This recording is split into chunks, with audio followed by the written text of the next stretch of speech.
কাম হইয়াছে যাহারা বিনয় ও খুশু সহকারে নামাজ আদায় করে, বেহুদা কাজ হইতে নিজেদেরকে ফিরাইয়া রাখে। বেহুদা কাজ বলতে খারাপ কাজ, ওই সমস্ত কাজ থেকে নিজেকে বিরত রাখে, ওই সমস্ত কাজে লিপ্ত হয় না। যাকাত প্রদান করে অথবা নিজেদের চরিত্রের সংশোধন করে, নিজেদের স্ত্রী এবং দাসীদের ছাড়া অন্যদের হইতে আপন লজ্জা স্থানকে হেফাজত করে, কেননা এই ক্ষেত্রে কোনো দোষ নাই।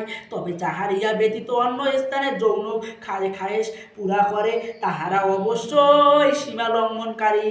যাহারা আমানত ও অঙ্গীকারের প্রতি বিশেষভাবে দৃষ্টি রাখে এবং যাহারা নিজ নামাজের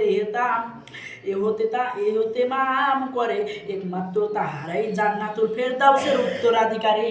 আলহামদুলিল্লাহ। আলহামদুলিল্লাহ। এখানে বলেছে বেহুদা কাজ হইতে নিজেদেরকে ফিরাইয়া রাখে, যাকাত প্রদান করে, কোনো